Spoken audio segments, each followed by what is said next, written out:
Hello students, welcome to the YouTube channel of Royal School. I am Harsh Srivastava, physics teacher, Royal School, दानी. तो students आज हम आपके standard 12 का chapter 1 electric charge and field start करने जा रहे हैं. इससे पहले 11th स्टैंडर्ड में आपने मैकेनिक्स के चैप्टर्स पढ़े. अब 12th स्टैंडर्ड में आपको फुल्ली इलेक्ट्रॉनिक्स के चैप्टर पढ़ने, जिसमें फर्स्ट जो चैप्टर्स आपको इलेक्ट्रोस्टैटिक्स के पढ़ने हैं. इलेक्ट्रोस्टैटिक्स में हम 3 टॉपिक्स की बात करने वाले हैं, उसकी बात करूँगी. तो उसमें फर्स्ट ऑफ ऑल आएगा electric force, then we will learn about electric field, then electric dipole and finally we will learn Gauss law. तो सबसे पहले क्वेश्चन ये होता है कि हमारे चैप्टर का जो नाम है इलेक्ट्रिक चार्ज एंड फील्ड्स, उसमें चार्ज क्या है. तो स्टूडेंट्स इलेक्ट्रिक चार्ज क्या है? तो इलेक्ट्रिक चार्ज किसी भी ऑब्जेक्ट की इंटरनल प्रॉपर्टी है, और ये जो इंटरनल प्रॉपर्टी है इसकी वजह से कोई भी ऑब्जेक्ट दूसरे ऑब्जेक्ट पे फोर्स एक्सर्ट करता है. देखिए 11th आपने एक इंटरनल प्रॉपर्टी के बारे में पढ़ा था, और वो इंटरनल प्रॉपर्टी थी मास. तो यहाँ पे भी उसी तरह की एक इंटरनल प्रॉपर्टी है जिसका नाम दिया गया है इलेक्ट्रिक चार्ज.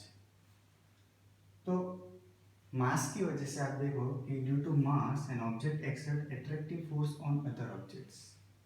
हमने ग्रेविटेशनल फोर्स का जो रूल है वो पढ़ा था, देखा था कि कोई भी ऑब्जेक्ट दूसरे ऑब्जेक्ट पे अपने मास की वजह से एक तरह का फोर्स अप्लाई करता है, और वो फोर्स होता है ग्रेविटेशनल फोर्स.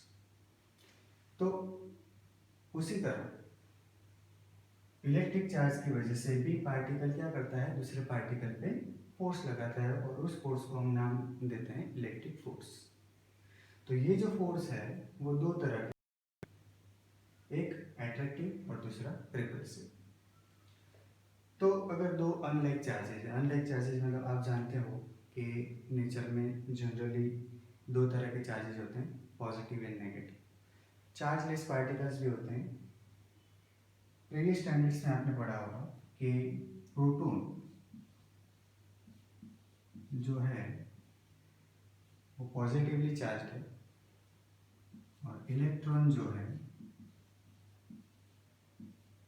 वो नेगेटिवली चार्ज है. इनके अलावा तीसरा एक पार्टिकल भी आता है, और वो होता है न्यूट्रॉन, जिसमें कोई चार्ज नहीं है, मतलब कि वो चार्जलेस पार्टिकल.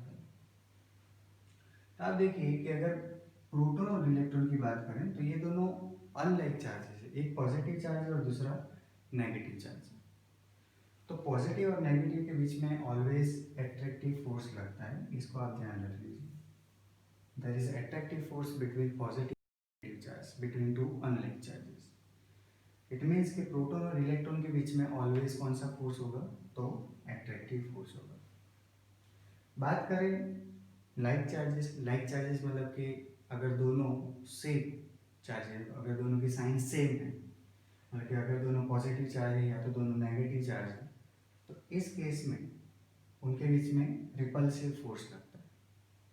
जैसे कि प्रोटॉन प्रोटॉन की बात करें या तो इलेक्ट्रॉन इलेक्ट्रॉन की बात करें, तो इनके बीच में ऑलवेज कैसा फोर्स होता है, रिपल्सिव फोर्स होता है, और इस फोर्स की वजह से वो दोनों एक दूसरे को अपने से दूर फेंकते हैं. तो ये बात आपको याद रखनी है. चार्जेस के मैग्नीट्यूड की बात करें तो इलेक्ट्रॉन हो या प्रोटॉन, उसका मैग्नीट्यूड आप दिमाग में फिट कर लो कि कितना होता है, 1.6 इंटू 10⁻19 को. अगर वो प्रोटॉन है तो उसका चार्ज हम पॉजिटिव कंसीडर करते हैं, अगर वो इलेक्ट्रॉन है तो उसका चार्ज हम नेगेटिव कंसीडर करते हैं. चार्जेस का ऐसा यूनिट, तो उसका ऐसा यूनिट होता है कूलम. ये साइंटिस्ट के नाम पे से दिया गया है, जैसे फोर्स का यूनिट न्यूटन दिया गया है सर आइजैक न्यूटन के नाम पे से, उसी तरह चार्ज का भी ऐसा यूनिट दिया गया है कूलम, और ये साइंटिस्ट कूलम के नाम पे से दिया गया है. उसका सीजीएस यूनिट है ESU, उसको शॉर्ट में ESU के तरह जाना जाता है, और उसका अगर फुल फॉर्म देखें तो उसका फुल फॉर्म होता है इलेक्ट्रोस्टैटिक यूनिट। अब अगर उसका एसआई यूनिट और सीजीएस यूनिट के बीच का कंपैरिजन देखें, जैसे फोर्स और टाइम, तो फोर्स जो है वो एमकेएस यूनिट है, टाइम जो है वो सीजीएस यूनिट है। तो 1 न्यूटन जो है वो एमकेएस यूनिट है। तो 1 newton is equal to 10⁵ time. So ये रिलेशन हुआ फोर्स के एमकेएस और सीजीएस यूनिट के बीच का। तो अगर चार्ज के एमकेएस मतलब कि एसआई यूनिट और सीजीएस यूनिट के बीच का रिलेशन हम देखें, तो रिलेशन इस तरह से होता है 1 coulomb is equal to 3 × 10⁹ ESU।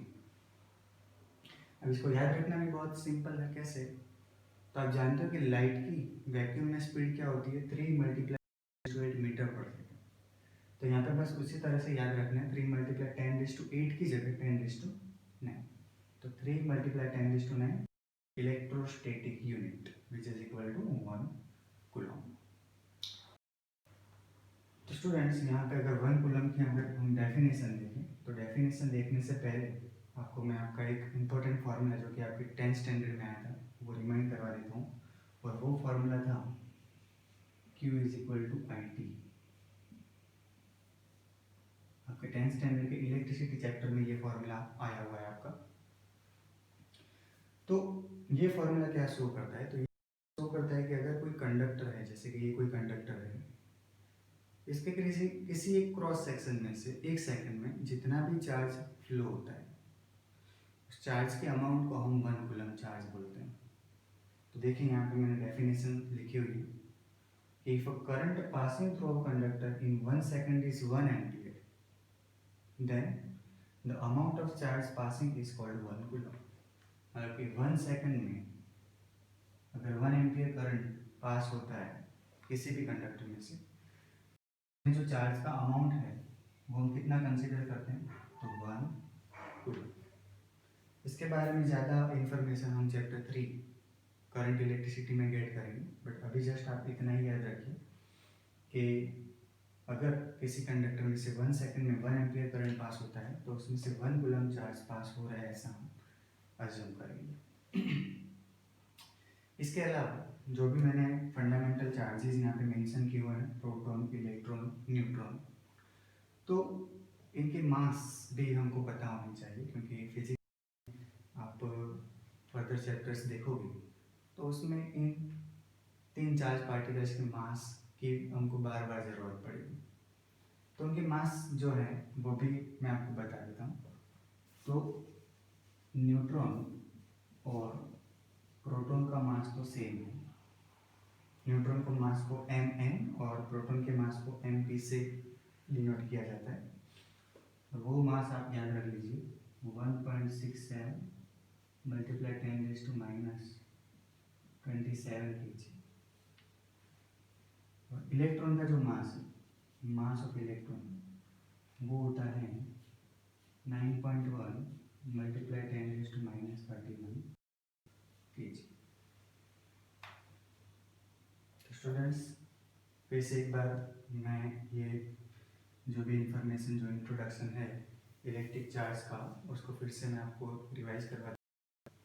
First of all, what is electric charge? तो जैसे ही आपने स्टैंडर्ड 11th में एक इंटरनल प्रॉपर्टी के बारे में पढ़ा था, मास, उसी तरह की एक और प्रॉपर्टी भी है जिसका नाम है charge. So electric charge is the internal property of an object, and because of this internal property, an object exert force on other object. तो ये जो फोर्स है वो 2 तरह के होते हैं, एट्रैक्टिव एंड रिपल्सिव। फोर्स कब होता है? तो जब भी 2 चार्ज पार्टिकल ऑपोजिट साइन, दोनों अनलाइक चार्जेस हो, तो उस केस में जो फोर्स होता है वो कैसा होता है? एट्रैक्टिव होता है। रिपल्सिव फोर्स कब होता है? तो जब दोनों चार्ज पार्टिकल्स सेम हो, मतलब कि उनकी साइन सेम हो, दो लाइक चार्जेस हो, तो उस केस में उनके बीच में रिपल्सिव फोर्स लगता है। मतलब कि प्रोटॉन और इलेक्ट्रॉन के बीच में एट्रैक्टिव फोर्स लगेगा, इलेक्ट्रॉन और प्रोटॉन के बीच में रिपल्सिव फोर्स लगेगा। उनके मैग्नीट्यूड की बात करें तो उनका मैग्नीट्यूड है 1.6 × 10⁻19 कूलम। अगर प्रोटॉन होगा तो वो पॉजिटिव होगा, अगर इलेक्ट्रॉन होगा तो वो नेगेटिव होगा। उनके एसआई यूनिट की बात करें तो एसआई यूनिट है कूलॉम, उनका सीजीएस यूनिट है ईएसयू, जिसका फुल फॉर्म है electrostatic unit. 1 coulomb is equal to होता है 3 × 10⁹ इलेक्ट्रोस्टैटिक यूनिट।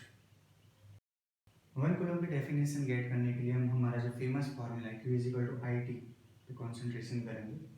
तो उस फॉर्मूला में हम देखें तो हमारी डेफिनेशन बनती है कि अगर किसी कंडक्टर में से 1 सेकेंड में 1 एम्पियर करंट पास होता है तो उसको हम बोलेंगे 1 कूलम चार्ज।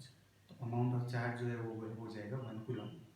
देखिए if a current passing through a conductor in 1 second is 1 ampere, then the amount of charge passing is called 1 coulomb. उसके बाद न्यूट्रॉन और प्रोटॉन का जो मास है वो आपको याद रखना है कितना होता है 1.67 × 10⁻27 kg। और इलेक्ट्रॉन का जो चार्ज है वो आपको याद रखना है कितना होता है 9.1 × 10⁻31 kg। तो स्टूडेंट्स ये था चैप्टर का इंट्रोडक्शन। तो आई होप कि आपको सब कुछ अच्छी तरह से समझ में आया होगा। नेक्स्ट लेक्चर से हम आगे बढ़ेंगे।